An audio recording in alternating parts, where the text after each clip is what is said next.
My name is Clennita Justice, and I'm an engineering program manager for Google Play.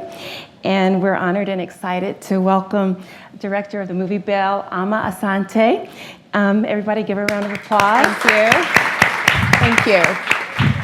So welcome to Google, Amma, and thank you so much for your amazing work in bringing this little-known life to the world. Thank you. Really appreciate it. So let's play the trailer of the film. A group of Googlers got to see it last night during a screening. So I really enjoyed this film. I'm glad. Thank you.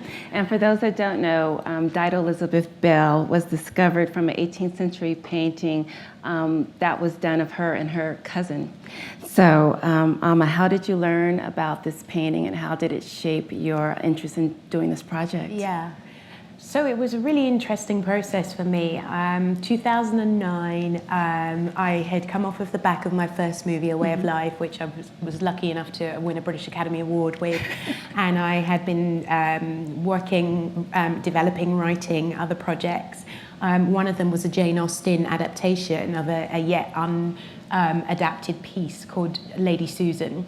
And so I was working with a producer who had a small company which was part of New Line Cinema, and doing all my research, because I find that my research is really my education. That's how I've become educated in any kind of way in life, and was really increasingly becoming obsessed with the woman's position in 18th century England in particular.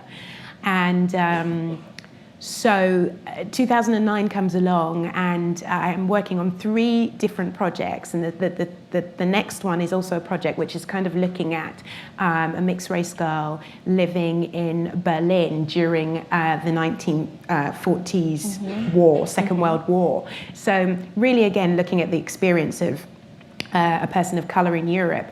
And the BFI, who are the British Film Institute, very much involved in my work and my career and financing work that I've done previously, had received an idea, a project from a producer, my producer, it turns out, Damien Jones, who had been trying to get a project about Dido's life off of the ground for quite some time.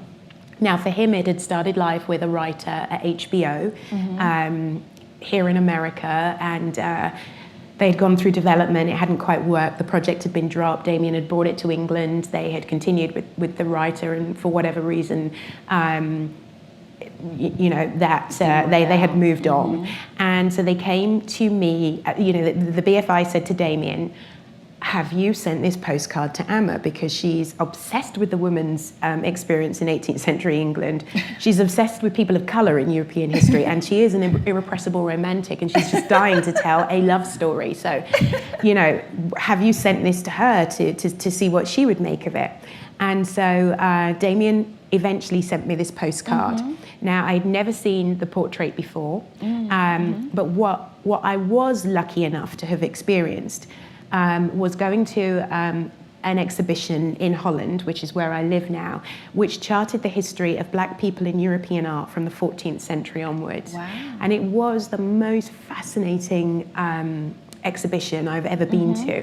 And it really looked at us from kind of background character right until we came to front and center, and eventually became muses kind of closer to modern day. But what it showed me was that in the 18th century, we were accessories. When I say we, people of colour were accessories. So we were there to express the status of the main Caucasian protagonist in the painting. So we were always painted lower down. We were never looking out, or very rarely looking out at the painter. We were always looking up at the main protagonist with our arm reaching out towards them, which would draw your eye towards them. And so when this painting of, which is known as Belle and Bette, came to me, it came in a context where I could see it was so different. There is Dido, so beautiful and happy with this sparkle in her eye, looking directly out at the painter. She's actually painted slightly higher in the painting. And wow, it's Elizabeth's arm that is reaching out to her, drawing your eye to her. And it was a revelation to me. And what I saw at that point was the opportunity, if I got it right, to tell a story that would combine politics, art and history and race. Yes. And with the sub-themes of love, gender, the woman's place, identity, belonging, you know, all of those, I knew it was going to have to be a big story. So that's where it really started for me. And then it was a process of research and going back to, you know, finding out exactly what kind of story I would want to tell, how much of it would have to be drawn of fiction, and how much of it would have to be, must be history. So what was it like premiering it at the Toronto Film Festival after all of that? It was incredible. My first film had been screened at Toronto Film Festival, but we were a very small independent British movie. And whilst Belle had been made as an independent movie, British independent movie, we were brought by Fox Searchlight right before Toronto, which was great. And we weren't brought just for the US or just for the UK, we were brought for the world. Oh, wow, so it meant that we had their might behind us by the time we came to Toronto, and it was quite a different experience having a big studio or a studio like Fox Searchlight behind you, who was so in love with the story and so much wanting to be part of this story and bringing this story to the world. So it was an incredible experience, of something like a 3-minute standing ovation, more or less, and just the first time that we really felt love for the film from people who had not been involved with it. That's awesome. Yeah. So there's an interesting dichotomy represented with her name. Yes. So there's Dido, which Yes. was what her British family called her. Yes. And then there's Belle, which was Yes. her mother's name. Yes. So why did you choose to title the film Belle? Well, in the movie, you know, we don't ever see her mother. We only hear Right. about her. And we're seeing this girl in this world which is completely white, apart from Mabel, the maid. And I wanted to honour her mother, Dido's mother. I wanted to honour her even though she could not be physically present in the movie. I wanted her to be spiritually present within our memories. And so as she was Maria Belle, and as she named her daughter after herself, I wanted to name the film after both of them and pay tribute to her mother. Ah, very nice, very nice. Yeah. And so how did you connect with Gugu and Batara as the lead actress for the film? Actually, it was a very easy process. The movie that I had talked to you about earlier, that was set in Germany, which I will shoot in 2015. Oh, okay. Where Hands Touch. Gugu had actually originally come to audition for. So she'd come in for a casting, and this young woman stepped into the room, and her presence, I was just completely blown away at that time. So I knew of Gugu. Quite some time passed, and she came over to America, and she was involved in TV series here and a couple of movies. She was on Broadway with Jude Law, playing Ophelia to Jude Law's Hamlet. And so time passed, and both my producer, Damien, and I knew of her. And eventually it was time to start casting. We met probably every biracial actress of the right age in the UK, and Gugu was one of those. But Gugu's smart. She's very, very smart. She understood what I wanted to do with this story, the kind of journey that I wanted to put this character on, which on the surface is very simple, but actually underneath is very complex. She understood that I wanted to take this character from girl to woman with a political awakening in there, that it needed to be a sweeping love story, as well as a story that made us feel the emotion of the impact of slavery, even though we never actually see a slave. Now, it was very much my wish that we didn't see slaves, but we actually had to feel, we were looking at the laws that supported slavery, and we had to feel the impact of slavery from that point of view. And that's because that was a really important reason, which was I wanted to prove that you could put a woman of colour front and centre of an Austen-esque piece of work, a traditional British period drama, and that it would work. Now, obviously, in the script that Damien had been working on previously, you know, which was a very different world, you know, Dido was running around with shells on her ankles, and John de Vigny has an affair with Elizabeth, and it's It was a different story. It was called Belle and Bet, and it was a very different movie. But and in that you did see slaves. You did see slaves, sort of interludes with slaves kind of floating on the water, and it was kind of a reminder that this is what happened to those over 100 slaves during the Zong case. But for me, I wanted to work from a much more psychological point of view, and really look at. Well, for me, it was important that if I was going to tell a movie that was Austen-esque and that looked at genteel society, that I also looked at the world that was there and funding that society and the economy of that society, and the trade that was sponsoring that society, and that was the slave trade. So, so it was very important for me to keep it Austen-esque, but also make sure that the impact of slavery hit. And was it important that the actress be of mixed race that played the role? Yes, it was very, very important that she be of mixed race. Being that we knew that her father was white and her mother was black, it was very, very important that she didn't look completely. When I say completely black, we come in all different shades, but it didn't look like both her mother and father were 100% black or 100% white. It was important that we could see that she was at the junction of race. She is at the junction of status. She is at the junction of all these different themes in the story, because the story is really about a woman who comes to a place where she has to combine all of these parts of herself, the child of a slave and the child of an aristocrat, the child of a black person and the child of a white person, a woman of color growing up in an aristocratic society. And she has to find a way to love all those parts of herself, bring them together and be okay with it. So it was very, very important that she looked the mixture that she absolutely is. Represented. Absolutely, yeah.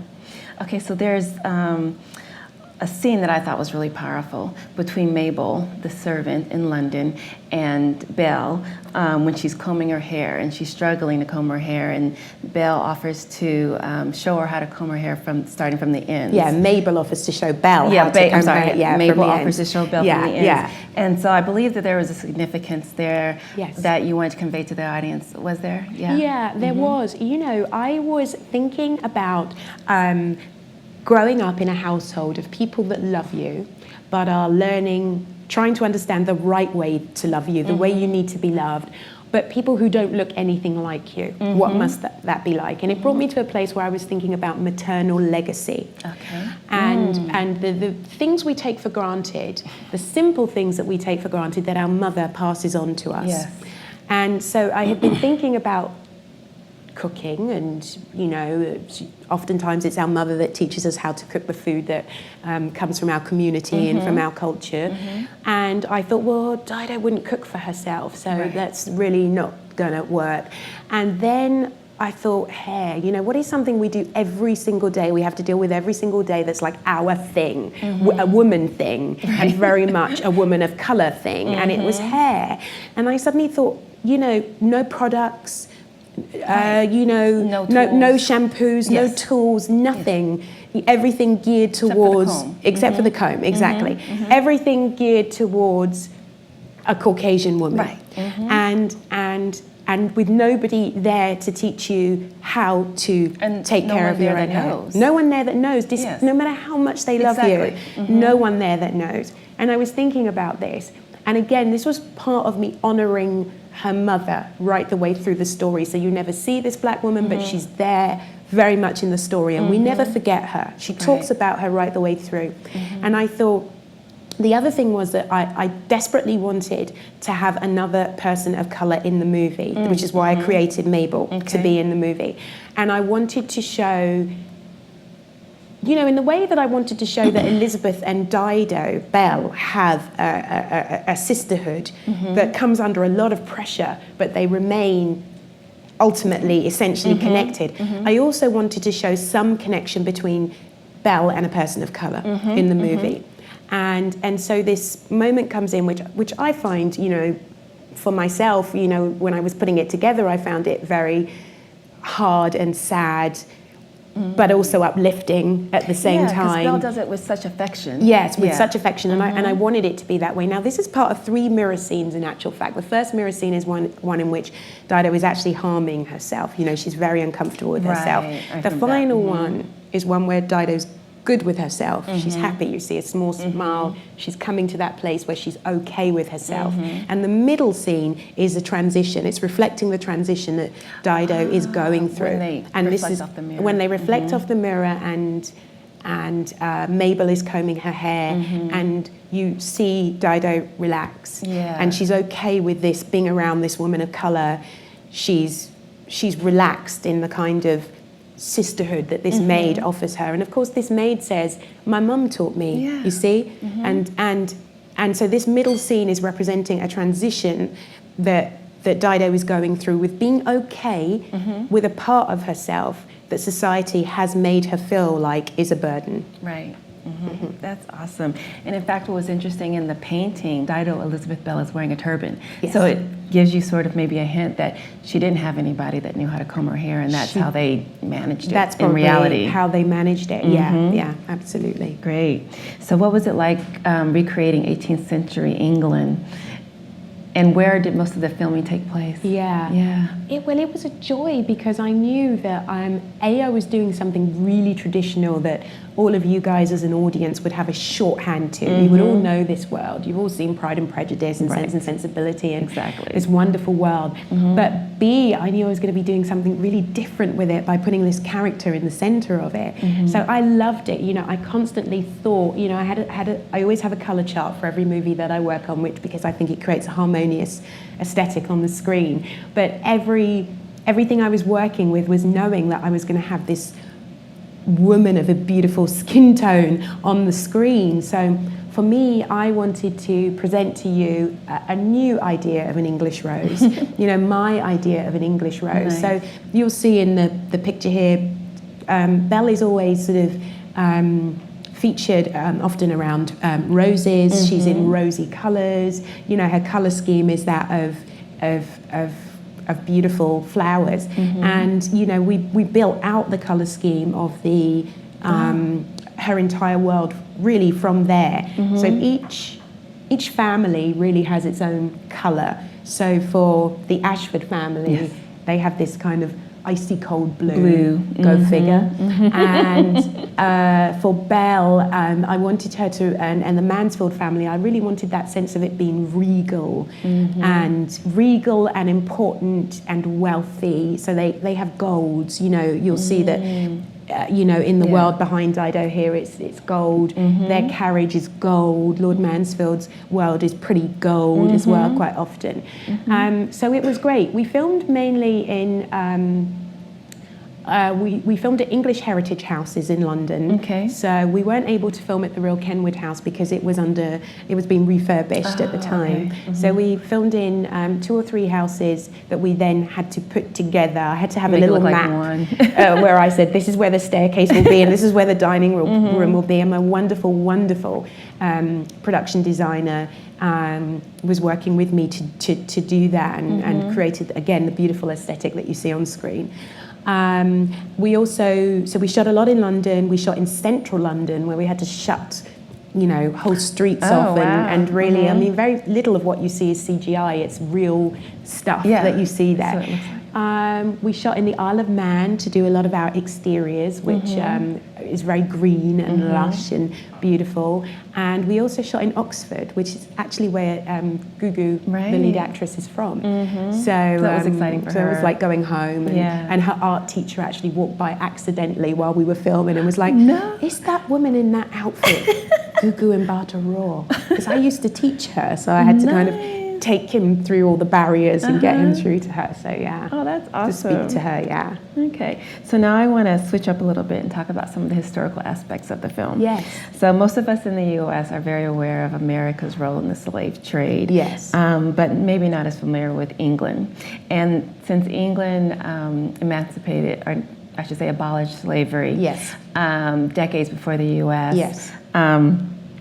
What can you tell us more about that history of the slave trade and and specifically the Zong massacre, that's sort of the critical judgment that happens. Sure. And is the beginning of the end of British, I guess, slave trade in British Empire.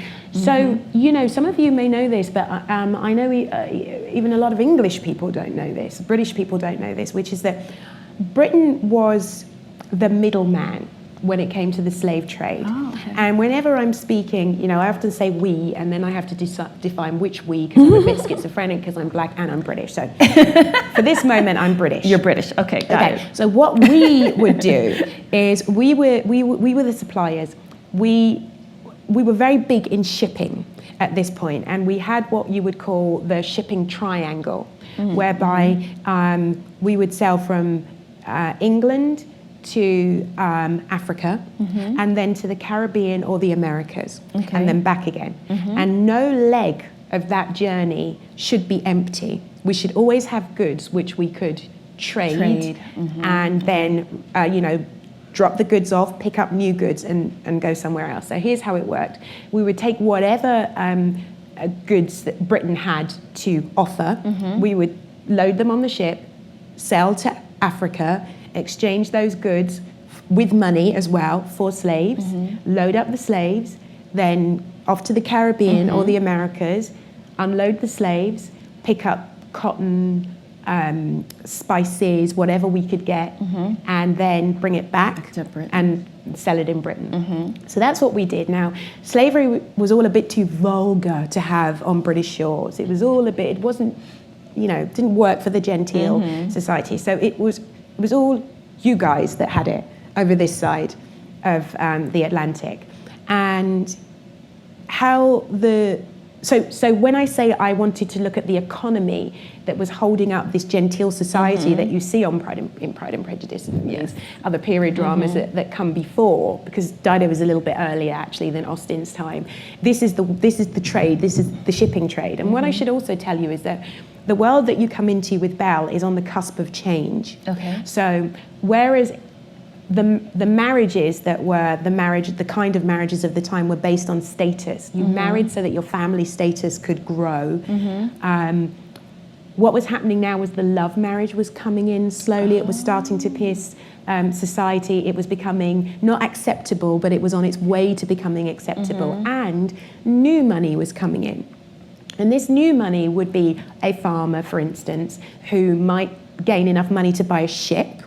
And then he would start on this triangle that we talk about. So he would also be involved in the slave trade. And then suddenly he's making a lot of money from this. Suddenly his children are the child of a wealthy man. Suddenly they might be of interest to someone of old money, exactly, who might want to marry them. So there was a fear of this. And Lord Mansfield is very representative of that cusp of change that we're on. He's got one foot in the now, and the kind of the status quo, and rules must be stuck to. No, let's not break up the chaos. Let's not encourage chaos or break up the rules. But then he is conflicted because he has this other foot very firmly in being a progressive man in tomorrow, being a man ahead of his time. And those two areas are conflicting inside him.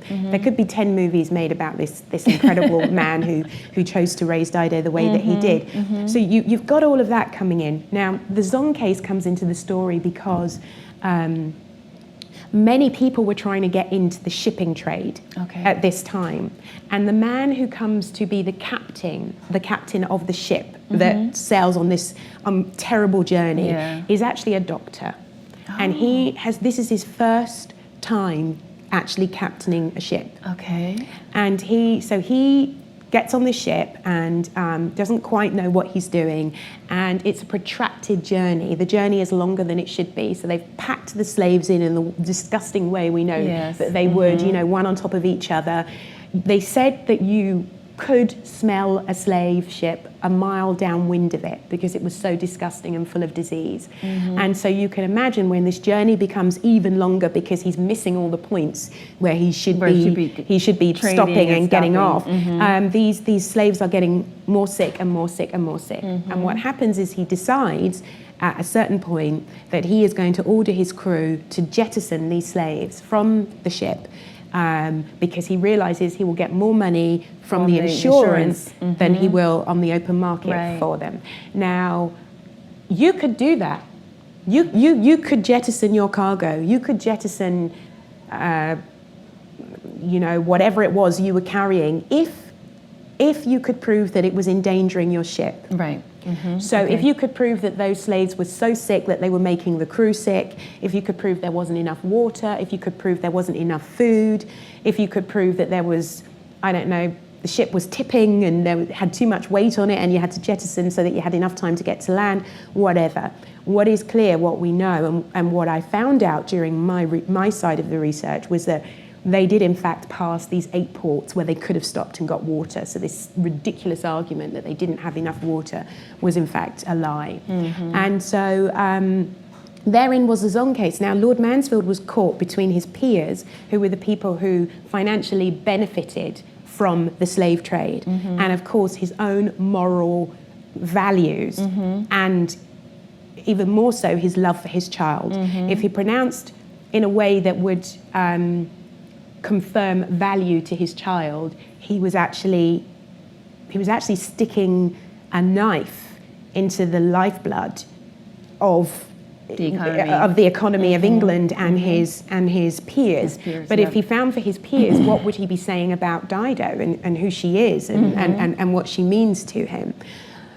What we know about Lord Mansfield previously is that he had ruled on a case called the Somerset case, in which an American comes to England with a slave, and the slave, once on English soil, says, I'm on England now, I'm not a slave, you can't make me a slave. And here the question, just as the question in the Zong kind of centered on marine insurance law, the question here really centered on, when you're on English soil, can American law prevail? And Lord Mansfield says, no, it can't. It can't prevail, and therefore the slave is free, and he frees the slave. So he had already kind of ruled previously in a way that would direct us towards the fact that he was ahead of his time. Yeah. He was a man of great moral, good moral judgment and value, but of course we still could not know what he might rule on the Zong case. Okay, very, very interesting. So, all right, so now we want to take a look at an argument scene between the cousins. When I saw that scene, I kept thinking she was going to say, you're black, like they did in the beginning of the movie. But she doesn't. She says illegitimate. And I'm wondering, was that in the original script, or did you try out different responses doing filming to find what was authentic? You knew? No. I mean, I always knew I was never going to take you there, because what I wanted to do was create a sistership, as I say, a sisterhood. And however, that sistership was going to have to address the issues of race and position and status at some point. It was always going to have to do that. But I knew if I took you there, you would never come back from it with Elizabeth. You would never, she would never be in your hearts again. And also it would destroy everything that I had done previously in showing you that look how 2 women of different races can love each other. So I was never going to take you there. But what I also wanted to do, which is something I had always, there are many parallels that I had wanted to strike with this film. One is the parallel of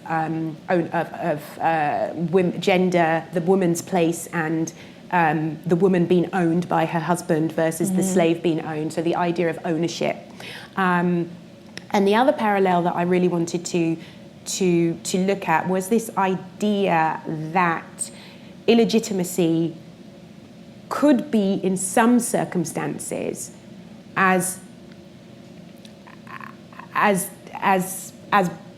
much of a burden as being a woman of colour. And it was in that time for people that were illegitimate. Exactly. And you could, right up until the 60s, I mean, people have talked to me about being illegitimate and the burden that it kind of put on them. And so I wanted everybody to understand this is complex, this is not simple. There was no race issues without class issues, without gender issues, without you know, all of this stuff that was overlapping the whole time. And for a woman, again, at the junction of where I've placed her, at the junction of all these different paths, and as she says, I find no place I can find where I belong, then I wanted to show you the complexity of what this is. I mean, what I did have a ball doing is putting together the dialogue of two girls arguing in the 18th century. And what you don't see in that clip is what follows is what I call a South London cuss, because, you know, Belle does put bet right in no uncertain terms. And, you know, I could never have put together that scene without that South London part of me coming into the cuss. And, you know, in many screenings that I've been to, it gets a huge round of applause. And when I'm sitting in the screening, I'm there. I'm clapping with her, even though I put those words in her mouth, because I still feel it at that moment when she is finding her own and saying, no, you will not demean me. I will not allow you to demean me. So yes, I mean, in so many ways, the language of the film is so bold. You know, you get the black at the beginning, very direct, very direct. That's something that I experienced in my life with my first husband. Will not mind me saying that his mother, when she first met me, I was very young, in my early 20s, said, "Oh, she's quite pretty, but she's very black." You know, but she's black, and 10 years on, it's a nice dress on her, but she's black. You know, she's black, and you know, Miranda Richardson's character is very much based on that experience and that person, and so so the language is very bold, but I wanted to play with the boldness of the language versus not. You know, because the whole scene starts so gently with this piano playing and this loving sisterly conversation, and then goes into this horrible, ugly place. And I wanted to draw you in to the dialogue I'd created there, and draw you into and make you think, oh, now it's going to be horrible and disgusting. But she would never do that to her sister, even in this situation. When she said it, it felt so much more authentic than what I was expecting to hear. Because I was like, that wouldn't work, because they love each other. They love each other. Yeah, exactly. Awesome. Okay, so from what I read, some of the history about Dido Elizabeth on Wikipedia and BBC sites, and so I learned that Belle's existence was discovered by the papers, the painting, and then they discovered more about her life through the papers of the Kenwood House. And I was wondering, were there any writings in Belle's hand that were found that could speak to her voice and give you help? I pray that there will be one day. Okay. I pray that there will be something. There was a gentleman named Hutchinson who came over from America, and he came over to talk to Lord Mansfield about the Zong case, and wanting to really lobby Lord Mansfield to find against the insurers, find for the ship owners. In other words, to lobby Lord Mansfield to find that it was okay for you to drown your slaves, because this was going to have such an impact on slavery. And now he writes in his diary, and I'm totally paraphrasing here, but it's easy to find online. Okay. Easy to find on Google. That he comes to the house and he sits down and he has a formal dinner with the family, and after dinner this negress comes out. As he described her. You know, but she has the entire family wrapped around her little finger, essentially, and she's walking arm in arm around the gardens, and you know they're treating her, you know, like one of them. And he's horrified by this. He's absolutely horrified by this. And what he says is, I did want to bring up the Zong with Lord Mansfield, but I didn't think that was quite the right time. In other words, he knew that they clearly loved this girl, and that, you know, bringing up issues of black people at that particular point and encouraging him to say that it would be okay to massacre them, it was probably not the right time. So virtually, it's elements like that. It's papers that we can find. For instance, we know where she married John de Vigny. So she married him in St. George's Church in Hanover Square. We know that she christened all of her children in the same church. So that kind of paperwork, I was able to look at the two wills that Lord Mansfield left Dido Belle money in, and to discover also that it, not even though, you know, in the film we portray it that he isn't sure if he can, he does, but also that his sister, Lady Mary, played by Penelope Wilton, also leaves her money. And what that expressed to me, what that did, it helped to cement for me the idea that they loved her. Yeah, they loved her. They loved this girl. And, you know, she had to teach them the right way to love her, as I've said before, but they loved this girl. So it was really finding all of this information for the story that I wanted to tell. Because, look, there have been plays on Dido Belle before. There have been short movies of Dido Belle before. You know, as I say, there was this earlier version, and it was about me as a director finding my vision of the story I wanted to tell. And so it was, I can only do that through piecing together my own history and deciding then how it should all be sewn together. So, but no diaries. But there's still time. You never know. You never know. You never know. Yes, that's how life is. So I think we're going to stop now and take some Q&A from the audience. Does anybody have, and there's a mic, I guess, in the center here. Anybody have any questions? Okay, I'll ask more a question while people come to the mic. Yeah. Okay, great. Actually, so the next one is a scene. We'd like to cue this scene where she's actually having a conversation with John Devinier about her status in life. I love her look. In Yeah, that I love moment, her look. the way she looks at him. Yeah, absolutely. It's a complex scene, that one. Yeah, that's what I wanted to ask you about. Could you elaborate on sort of, you know, her thoughts at that time? Because she's recognizing, you know, this interesting position she's in society where she doesn't have to marry for money and position. Yeah. Well, this is all part of her awakening, really, all part of her political awakening, all part of her understanding of who she is as a woman and a woman of color and where she fits.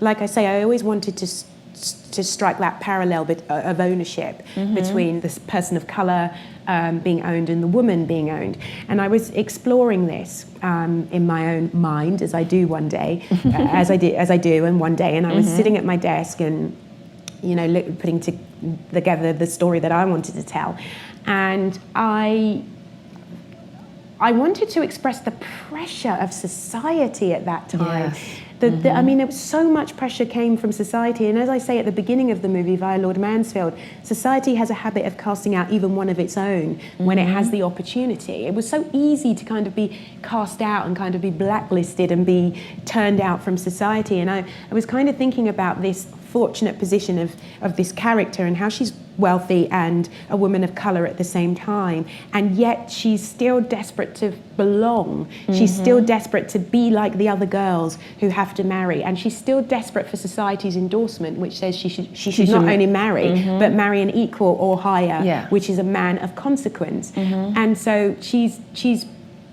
working out all these arguments in her head that I wanted to offer to you as an audience. And on the one hand, she recognizes that she's in this very strong position. Yes, she is this woman who is both free as a female and as a slave.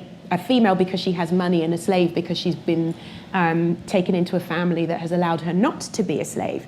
And decided to honor the side of her bloodline that did not emanate from slavery. But then on the other hand, wanting to belong, she's talking about this pressure of, but who will society think I am if I don't marry a man of consequence? And then she's realizing also the ridiculousness of this pressure, because it would be like a free man begging, you know, a free Negro begging to have a master. Yeah. You know, exactly that. Exactly and that. You know, in the end, when you're working, the characters speak to you, and they come to you with their own story. And you know, there are times where I would come out with stuff and I go, oh, that was clever.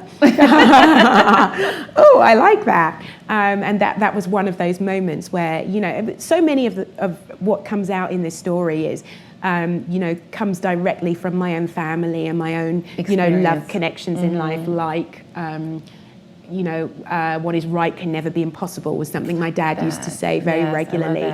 Or, you know, when her blood father says to her biological father, says, you will not understand this in this moment, but know that you are loved. You know, that was something my father used to say to me when I was very, very small, when he was trying to give me the steel to go out into the world. And even Lady Mary's line of, you know, Elizabeth, wait for no man, was a line from my big sister. She was 6 years older than me, and she used to try to be the grown-up woman. And so she used to say to me, you know, you should never wait for any man. I'd be 10 years old and she'd say this.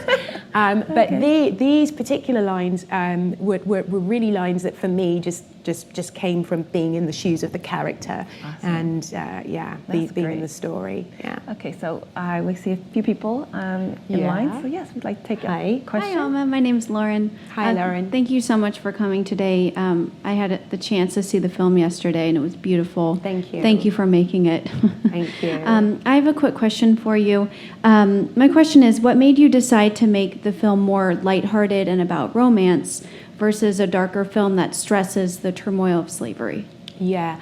Well, Lauren, for me, I definitely wanted to create this Austen-esque drama that I talked about earlier and challenge myself to be able to make a film in that way, show that a woman of colour could do it, could be behind the camera and do it, but also that a woman of colour could be in front of the camera and appeal to everybody, appeal universally.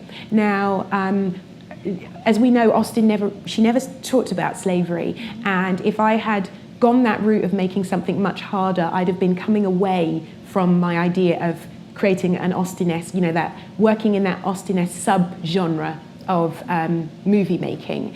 And so for me, I always knew that I was going to tell this more gentle story where you wouldn't actually see slaves, but as I explained earlier, you would feel the impact of the horror of what was happening to them.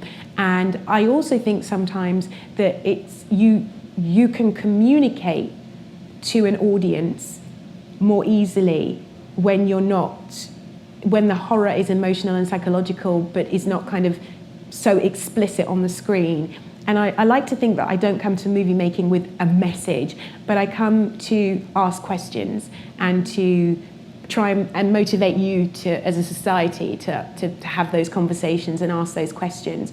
And I think what a costume drama like this does is inspire conversation and dialogue, because not everybody wants to read the newspaper or wants to kind of be hit over the head with a message or a political kind of stance in that way. But I think when it comes to you in this gentle form, you naturally respond to it as opposed to feeling like you're being forced to respond to it. And so I wanted to challenge myself and see if I could really tell what is essentially still a tough story, but within the context of a love story and self-awakening and a journey towards self-love, and not be explicit with violence. Thank you. Yeah, congratulations for seeing your vision through. It's beautiful. Thank you. Thank you very much. Thank you. Hi, Amma. My name's Jana. Hi, Jana. Like I said, I actually saw this at TIFF and got to witness and be a part of the standing ovation. So thank you for coming to Google. Thank you. So my question, I'm really interested in Black protagonists, and I read a lot of articles more recently about Black Renaissance in film. And Belle is a part of the films that are named, including 12 Years a Slave, The Butler, Django even.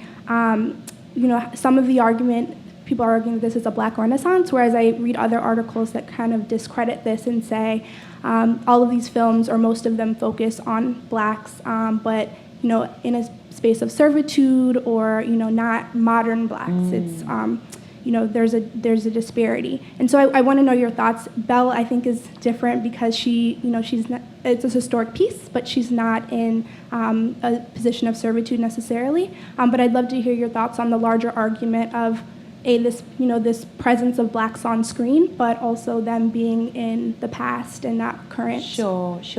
Well, I do like to think that Belle kind of steps away, outside of that argument to a certain extent. So I do agree with you there. But I do think that as filmmakers, we and particularly as filmmakers of colour or filmmakers that are putting stories about people of colour on screen, we kind of have to have the freedom within a certain, to a certain extent, to choose the stories that touch us, that we want to tell. Now, certainly I can say that as a British filmmaker of colour, we've been starved of those opportunities to really tell stories about things that matter to us. So the first thing we're going to do when we get those opportunities is kind of go to the heart of stuff that matters, and who we are today, and what inspires us, what motivates us, to move forward today, I mean, I think has so much to do with our history. So why not, as filmmakers, be able to look at that history? Now, you know, I know Steve McQueen has made other movies aside from 12 Years a Slave, and I certainly have made other movies aside from you know, this movie Belle, and I intend to go on and make movies of all kinds. In fact, the next movie I'm going to make is for Warner Brothers. It's called Unforgettable. It's very much rooted in today. It has a double female lead and is very much about, again, the woman's experience, looking at many of the themes of Belle, but much more in a modern day context. And I have no doubt that many of the filmmakers whose films we've talked about, you know, The Butler, I mean, you know, what was precious if it wasn't today? And though, you know, the lead character in that movie had a very, very difficult time, she wasn't in servitude.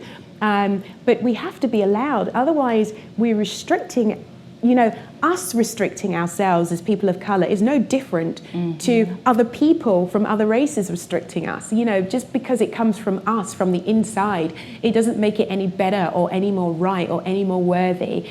What we have to be allowed to do is, A, tell our stories. There have to be more of us, so that there is a variety of those stories. Sure, if you've only got 5 or 6 of us, you're always going to be able to sow comparisons between our movies. When you have 50 of us, then you're going to be able to, I mean, what was Spike Lee doing? I mean, what has Spike Lee been doing for all these years? He hasn't been telling stories of people of colour in servitude. Can we, you know, we don't have to go that far back to illuminate these stories. So the arguments for me are unfair, unwarranted, and I think they're restrictive, and they restrict creativity, to be honest with you. We have to be free. I didn't tell Belle without knowing that I had a responsibility, and I can tell you that I took that responsibility very, very seriously, and that is why, despite the fact that I had a lot of worries and concerns that she was too feisty and, you know, and her development was kind of too upfront, for me, I was not going to come to a story. I was not going to put a character on screen unless she was that, because,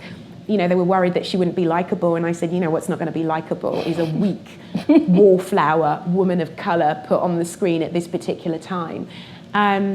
And so I took that responsibility seriously. And as filmmakers of colour, we know how to do that. But we also have to be allowed to be creative, I think. Well, thank you for inspiring the next generation of filmmakers of Thank color. you so much. Awesome. Thank you. Thank you. Oh, yes, I see one more. Sure. Hi, Amma. My name is Phineas. Hi. And I just wanted to ask if you had any pieces or scenes that you had to take out that, you know, you want us to know. I guess it'll be interesting to kind of hear about those too. Well, early on from the script, I had written a scene. This is not a very serious scene, but it's just a scene I would have loved to have shot, where I had written one of the very typical ballroom scenes that you get, the quintessential ballroom scene in the period drama, and you know, again, I'd never seen a woman of colour in that context, so I really wanted to shoot the typical dance, 18th century line dance scene that you get. And it was a very big scene, and, you know, I was going to be shooting it from the point of view of somebody watching from above, and it was just so big and expensive that we had to take that scene out. I did create a scene at the very beginning of the movie where you see the painter putting together a sketch of the girls. It's actually Elizabeth's face. What you see is the kind of quintessential English girl coming to the fore, kind of emerging in the painting. But what you don't necessarily know is actually the end of the painting is going to be something very different, far more powerful and strong. We had to take that out because it was long. It was a sort of intercut kind of opening credit scene, but intercutting that with Captain Sir John Lindsay arriving to collect the little Belle, that was a little bit long-winded, so we took that out. Essentially, I was able to keep the essence of the movie that I wanted. So while we sliced out lines, we didn't take out too many full scenes that I thought were really important, thankfully. I'm a control freak, and I've been lucky enough in both movies that I've made to be able to get what I want up there on screen. And, you know, it won't always be like that. I know that. Employers, I know that. But for now, this is how it has been. And I essentially, you know, I got the I got what I wanted up there on screen. Thank you. Thank you so much. Thank you. Well, thank you so much, Amma. It's been such a pleasure. Yes, thank you for sharing the film and Thank your perspective you. with us. This was great, and we want to congratulate you on the success of your sophomore project. Thank you. And we hope you come with your next project. Thank you so Okay, much. thank It's you. really good to talk to you. Yeah. Thank you. Thank you.